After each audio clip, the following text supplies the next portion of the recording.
So welcome back to our channel. ரீசெண்டாக ட்ரிவாண்ட்ரமுக்கு ஒரு விசிட்காக போயிருந்தோம்.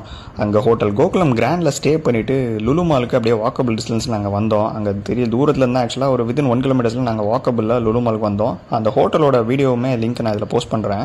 அண்ட் இதில் பார்த்தீங்கன்னா நல்ல ஒரு ரோடு கிராஸ் பண்ணுறதுக்கு மேலே ஒரு ஓவர் பிரிட்ஜ் இருந்துச்சு, நல்லா ஸ்டீல்லேயே மேக் பண்ண பிரிட்ஜு. ஸோ ரோட்லேருந்து அப்படியே அதில் கிராஸ் பண்ணிவிட்டு நாங்கள் லுலு மால் நோக்கி போக ஆரம்பிச்சிட்டோம். நல்ல ஒரு பீக்கான டிராஃபிக் டைம், ஈவினிங் டைமில் தான் நாங்கள் ஆக்சுவலாக லுலு மால் போயிருந்தோம். ஸோ அதனால் கிராஸ் பண்ணுறதுக்கு இந்த பிரிட்ஜ் வந்து டெஃபினட்டாக தேவை. ஏன்னா கார்ஸ் வந்து கிராஸ் அண்ட் வெஹிக்கிள்ஸ் போய்கிட்டே இருந்துச்சு. அண்ட் இதுதான் பார்க்கிங் ஏரியா, நல்லா பிரம்மாண்டமான பார்க்கிங் ஏரியா. அண்ட் அஃப்கோர்ஸ் எல்லாருக்கும் தெரிஞ்சதான் லுலு மால் வந்து ஏஷியாஸ்லேயே ஒன் ஆஃப் த பிக்கஸ்ட் மால்ஸ்ன்னு கண்டிப்பாக எல்லாருக்குமே தெரியும். ஸோ உள்ளே போகும்போது பையனை வச்சுட்டு நாங்கள் போகிறதுக்கு தான் பயங்கர சேலஞ்சிங்காக இருந்துச்சு. எம்டி ஸ்பேஸ்ன்னு நினச்சிட்டு போய் கனெக்டில் மூட்டிட்டான். ஸோ உள்ளே போய் ஒன்றா நாங்கள் பார்க்க ஆரம்பித்தோம். கீழே ஸ்னெச்சில் இருந்து ஸ்டார்ட் பண்ணோம். ஆக்சுவலாக எல்லாத்துலேயுமே மேக்ஸிமம் பார்த்திங்கன்னா விண்டோ ஷாப்பிங் தான் பண்ணோம். இன்னொரு சைடில் தேவையான பிராண்ட்ஸ் எல்லாமே இருந்துச்சு. பீட்டர் இங்கிலாண்ட்லேருந்து மற்ற எல்லா ட்ரெஸ் பிராண்ட்ஸுமே இருந்துச்சு. அண்ட் அஃப்கோர்ஸ் மேக்ஸ் ட்ரெண்ட்ஸ்ன்னு சொல்லிட்டு ஒரு சைடில் ஃபுல் இது வச்சுருந்தாங்க. கீழே பார்த்தீங்கன்னா பர்ஃப்யூம்ஸ் அண்ட் மற்ற பிராண்ட்ஸுக்கான கடைகள் இருந்துச்சு. ஒரு சைடில் பேசிக்ஸ், பிபா இதெல்லாமே இருந்துச்சு. அண்ட் இதில் போய் பார்க்கலாமா அதில் போய் பார்க்கலாமான்னு எல்லா சைடுமே பயங்கர அட்ராக்டிவாக இருந்துச்சு. டாப் ஃப்ளோரில் பார்த்தீங்கன்னா ஃபன்டூராக நான் அதை தனியாக கவர் பண்ணியிருக்கேன், அதையுமே வீடியோவோட லாஸ்ட்டில் காட்டுறேன் நான்.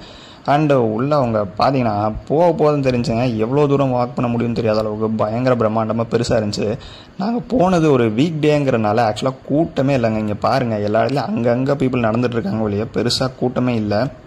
அந்தளவுக்கு ரொம்பவே ஃப்ரீயாக இருந்துச்சு. அது ஆக்சுவலாக நல்லா இருந்துச்சு. எங்களுக்கு எல்லா இடத்துலையும் பார்க்குறதுக்கு டைமிங் கிடச்சிது. அட் சேம் டைம் நடந்து ஒவ்வொரு பிளேஸுக்கும் ரீச் பண்ணுறதுக்கும் ரொம்ப சூப்பராக இருந்துச்சு. உள்ளே அவங்க டெக்கரேஷன்ஸ், லைட்டிங்ஸ் எல்லாமே பார்த்தீங்கன்னா ரொம்பவே சூப்பராக இருந்துச்சு. ஐ மீன் ஒன் ஆஃப் த ஹைடெக் மால்ஸ்ன்னு சொல்கிற அளவுக்கு பயங்கர சூப்பராக இருந்துச்சுன்னு தான் சொல்லணும். அண்ட் ஏசியுமே பக்காவாக இருந்துச்சு. அண்ட் அஃப்கோர்ஸ் கூட்டம் இல்லாதனால நல்லாவே இருந்துச்சு. அண்ட் டாப் ஃப்ளோரில் அவங்க கேஎஃப்சி அண்ட் மற்ற எல்லா ஃபுட் கோர்ட்ஸோட பிராண்ட்ஸ் எல்லாமே வச்சுருந்தாங்க.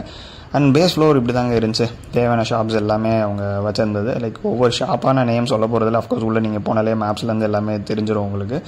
அண்ட் நான் ஆல்ரெடி வீடியோவில் லுலு மாலோட ஹைப்பர் மார்க்கெட்டில் இருக்கிற ஒரு சில வீடியோஸுமே போட்டிருக்கேன். அதோட லிங்க்ஸுமே நான் அதில் போஸ்ட் பண்ணுறேன், பாருங்கள். இன்னொரு சைடில் டைட்டன் வேர்ல்ட், ஃபாஸ்ட்ராக் இதுக்கான வாட்ச் ரிலேட்டட், கிளாக் ரிலேட்டட்லாம் இருந்துச்சு. அமெரிக்கன் டூரிஸ்டர், விஐபி இதுக்கான பேக்ஸ் இதெல்லாமே ஒரு சைடில் இருந்துச்சு.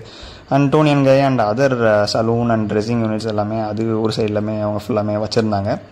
ஸோ எல்லாமே வேடிக்கை பார்க்குறது. அட்லீஸ்ட் ஒரு ஃப்ளோரை நீங்கள் சும்மா வேடிக்கை பார்க்கணுன்னாலுமே அட்லீஸ்ட் நீங்கள் 1 to 2 hours ஆயிருங்க. அந்தளவுக்கு ஷாப்ஸும் அதிகமாக இருக்குது. அட் த சேம் டைம் எல்லா ஷாப்ஸுமே நல்லா ஸ்பேசியஸாக நீங்கள் நடந்து போகிறதுக்கே டைம் ஆகுங்கிற அளவுக்கு தான் எல்லாமே இருந்துச்சு. ஸோ நாங்கள் ஈவினிங் ஒரு 4 or 5 இருக்குன்னு நினைக்கிறேன் நாங்கள் போனது. நாங்கள் வெளில வரும்போது ஆக்சுவலாக 9 மேலே ஆயிடுச்சு. அந்தளவுக்கு கூட்டம். நாங்கள் இத்தனைக்கும் எல்லா ஷாப்ஸுக்கும் போக முடியல. அதுக்கே வந்து எங்களுக்கு பார்த்திங்கன்னா பயங்கர டைம் ஆயிடுச்சு. ஏன்னா அந்தளவுக்கு நாங்கள் நடந்து போய்கிட்டே இருந்தோம் அப்படின்னு தான் சொல்லணும். அண்டு ஒவ்வொரு ஃப்ளோர்லையும் போயிட்டே இருக்கும்போது தான் திடீர்னு எங்களுக்கு கன்ஃபியூஸ் ஆகிருந்துச்சு, லைக் எந்த ஃப்ளோரில் இருக்கும் அப்படிங்கிற மாதிரி. ஏன்னா ஒவ்வொரு ஷாப்ஸுமே பார்த்தீங்கன்னா அங்கங்கே வச்சுருக்காங்க. அட் த சேம் டைம் வந்து ரொம்ப பிரம்மாண்டமாக இருக்கனால ஒரு இடத்துல போயிட்டா திருப்பி இன்னொரு இடத்துல இதுதான் நம்ம வந்த இடமா அப்படின்னு ஒரு கன்ஃபியூஷன்லேயே நாங்கள் அங்கிட்டு இங்கிட்டு போயிட்டு இருந்தோம். நீங்கள் நடக்கவே அங்கே பார்த்தீங்கன்னா பயங்கரமாக உங்களுக்கு பசிக்க ஆரம்பிச்சு நீங்கள் ஃபுட் கோர்ட்டுக்கு தானாக போயிடுவீங்க. அந்தளவுக்கு ஃபுட் கோர்ட்டு பிரம்மாண்டமாக இருந்துச்சுங்க. அவங்க டெக்கரேஷனாக இருக்கட்டும், அந்த ஃபுட் கோர்ட்டில் இருக்க ஒவ்வொரு ஷாப்ஸுமே பார்த்தீங்கன்னா நல்ல யூனிக்காக, அட் த சேம் டைம் நிறையா ஒரு ஆப்ஷன்ஸுமே வச்சுருந்தாங்க. நீங்கள் ஃபன்டூரில் நல்லா விளையாண்டுட்டு நல்லா சாப்பிட்டுட்டு டைம் ஸ்பெண்ட் பண்ணிட்டே வந்துடலாம். ஒவ்வொரு ஃப்ளோராக நாங்கள் கிரவுண்ட் ஃப்ளோர்லேருந்து ஸ்டார்ட் பண்ணிட்டு மேலே கடைசியாக ஃபுட் கோர்ட்டுக்குமே போயிட்டோம். அங்கே ஒரு சில ஸ்நாக்கு, ஜூஸ்லாம் ஸ்டார்ட் பண்ணிட்டு ஆக்சுவலாக டின்னருமே நம்ம வீட்டு வசந்த பவனில் முடிச்சிருந்தோம். அதோட வீடியோவுமே நான் ஷார்ட்ஸில் போட்டிருக்கேன். நீங்கள் ட்ரிவாண்ட்ரம்ங்கிற பிளேலிஸ்ட்டில் செக் பண்ணிங்கன்னா அந்த வீடியோவுமே இருக்கும். ஆக்சுவலாக நீங்கள் அதையும் பார்த்துக்கோங்க. டாமினோஸ், கேஎஃப்சி, டாக்கோ பெல்னு தேவையான எல்லா பிராண்ட்ஸ்லையுமே அவங்க வந்து ஃபுட் கோர்ட்டில் வந்து ஃபுட் ஸ்டால்ஸ் எல்லாமே இருந்துச்சு. அண்ட் ஃபன்டூராவை தான் மெயினாக பையனை வச்சு கூட்டு போகலாம்னு சொல்லி ஆசைப்பட்டு தான் நாங்கள் கூட்டு போனோம். அவன் பெருசாக விளையாட முடியாது இந்த பாயிண்டில், பட் அவன் அட்லீஸ்ட் வேடிக்கை பார்ப்பானே அப்படின்னு சொல்லிட்டு அங்கே தான் நாங்கள் கூட்டு போனோம். இன்னொரு சைடில் பீஸா ஹட், மோமோஸ்லேருந்து எல்லா ஆப்ஷன்ஸுமே கொடுத்துருந்தாங்க.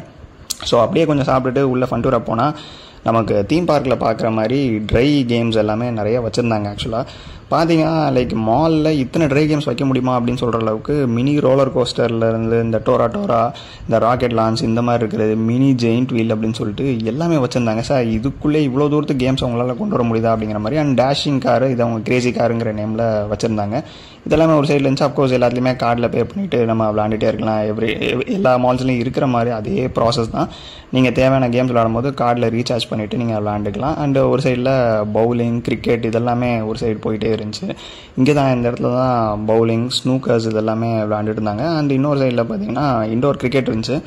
லைக் பேட்ஸ்மேன் வந்து இந்த மெஷின் பால் போடுறதுல பேட்ஸ்மேன் விளாட்ற அந்த process match, car games, bike games and எல்லாமே. இங்கே பாருங்களேன், ரோல் கிளைடர்னு சொல்லிட்டு மேலே மாலுக்கு மேலேயே நம்ம இந்த ஜிப்லைனில் போகிற மாதிரி ஒரு லைனே வச்சுருக்காங்க. இதை நான் ஆக்சுவலாக வேறு எந்த மால்லையும் பார்த்ததில்ல. நீங்கள் பார்த்துருந்தீங்கன்னா ஒரு வழியாக ஒரு 4-5 ஹவர்ஸ் அங்கே டைம் ஸ்பெண்ட் பண்ணிவிட்டு நாங்கள் நைட்டு வெளில வந்தோங்க. நைட் வியூ இப்படி தான் இருந்துச்சு அந்த மால்லேருந்து வெளில வரும்போது. ஸோ நீங்கள் ஏற்கனவே ட்ரிவாண்ட்ரமோட லுலு மாலுக்கு போயிருந்தீங்கன்னா கமெண்ட்ஸில் மறக்காமல் சொல்லுங்கள். See you in the next video. Tada, bye bye.